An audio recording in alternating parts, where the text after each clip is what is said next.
សួស្តីបងប្អូនបាទអានេះមាន keyboard បាទ brand Logitech អានេះ multi device បងប្អូនបាទ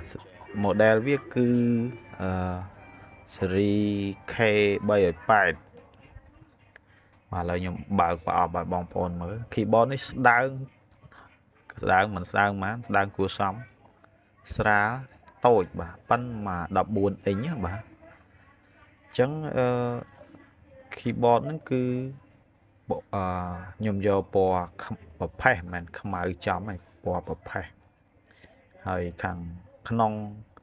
គេមានដាក់ sticker រុំអញ្ចឹងណាបាទអញ្ចឹងយើងមើល spec វាដែលខ្ញុំបានអានត្រួសជូនអានេះគឺយើងអាច connect បាទ3 device មិនថា Android មិនថា Windows មិនថាMac បាទ Macintosh អញ្ចឹងណាអញ្ចឹងយើងអាច connect 3ក្នុងប្រើតា keyboard នឹងមួយយើងចង់ប្រើ key លេខទីប្រមាណយើងចុចលេខប៉ុណ្ណឹងតិចទៀតខ្ញុំបង្ហាញបងប្អូនពីរបៀបនៃការ connect អានេះ connect តាម Bluetooth ណាបងប្អូននេះប៊ូតុងខាងឆ្វេងកន្លែងបិទបើកយើងចុចមកនេះមកគឺ on លោតភ្លើងពណ៌បៃតងហ្នឹងហើយបងប្អូនឃើញអា key ពណ៌លឿង3ហ្នឹងឯងបាទហ្នឹងគឺជាកន្លែងដែលយើងអាចចុចកំណត់ដាក់ device ណា connect ជាមួយលេខរៀងទីប្រមាណឥឡូវយើងអានេះខ្ញុំទាញ Android មកដោយសារខ្ញុំប្រើ Android ឥឡូវយើងចុច search វាសិននេះគឺជា Bluetooth ហ្នឹងឯនេះឈ្មោះវាអត់ទាន់លោតជាឈ្មោះតែយើង connect ទៅវាលោតឯនេះ keyboard ពេល connect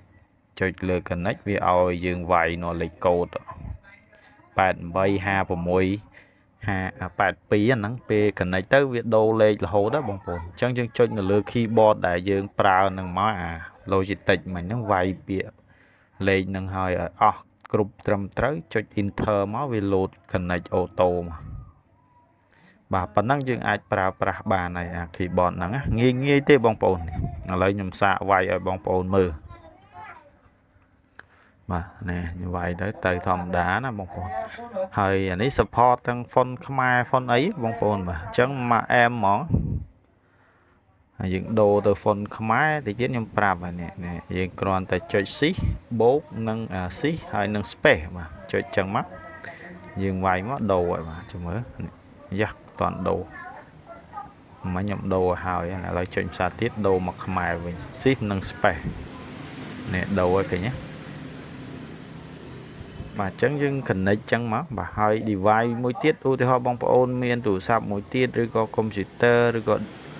អីចឹងមកដែលមាន Bluetooth បងប្អូនអាច connect បាទឧទាហរណ៍ថាបងប្អូនចង់ប្រើអានេះនៅមុខខ្ញុំពងអត់ថតហ្នឹងជា device ទី1បាទអញ្ចឹងបងប្អូនប្រើធម្មតាអញ្ចឹងណាហើយបងប្អូនស្រាប់តែចង់ប្រើអា device មួយទៀតដូចជា laptop ឬក៏ Surface អីចឹងណាអញ្ចឹងបងប្អូនគ្រាន់តែចុចអាលេខយើងរាប់ទៅអាលេខ1លេខ2លេខ3អាទី2យើងចុចទី2មកបាទអញ្ចឹងបងប្អូន connect ទៅ device មួយណាបងប្អូនចុចលេខរៀងប៉ុណ្ណឹងមកវា connect automatic ចូល device ហ្នឹងហើយបាទឥឡូវនេះខ្ញុំថតឡើងវិញការ connect នេះបងប្អូនឧទាហរណ៍បងប្អូនចង់ connect Bluetooth device នេះក្របទី2អាពណ៌លឿងខ្ញុំបង្ហាញមិញហ្នឹងអញ្ចឹងបងប្អូនជួយ hold ឲ្យជាប់នឹងអា key ពណ៌លឿងទី2ប្រហែលជា3 second មកវា load ភ្លើងផ្លែតនៅលើហ្នឹងហើយរៀងញាប់ណាបាទអញ្ចឹងតបមកបងប្អូន search នៅក្នុងអា Bluetooth list ដែលវាស្គាល់នៅចិត្តហ្នឹងទៅឃើញឈ្មោះយើងចុច connect បាទយើងចុច connect ហើយវានឹងឲ្យយើងវាយអាលេខដូចខ្ញុំប្រាប់បងប្អូនមិញថាលេខ6ខ្ទង់ហ្នឹងណាមិញនេះមានលេខ885682បាទអញ្ចឹងនៅពេលយើង connect device ផ្សេងវា load លេខផ្សេងអញ្ចឹង chẳng bong bồn vay hay tại vì ở khơi nào dương vay thì còn là bong bồn vay ở trừ à chọi lên là lơ keyboard nó hơi chọi enter đó viết từ rồi hỏi vì lô tha connected ấy chẳng nó là lơ bluetooth li dương này nghĩ thì bong bóng này phân năng vì ở bờ bạ thì dừng prao bluetooth connect đôi được dừng connect cả connect ấy được kia chẳng mà ấy nhầm xạ connect nhầm thọt video này thọt ở nhiều đài đó đặc biệt chẳng vì pi đòn này nhầm đã ra cầm ỏi khát chẳng nhầm dậy vòi over bị lừa tới bàn bong bồn tu na lên lên từ ta là biệt connect ấy bong bồn mơ ta tam mà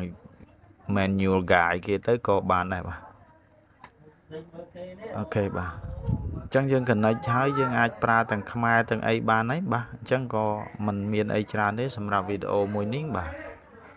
ở cuốn mong phone bà chụp nhầm bạn video cào bye bye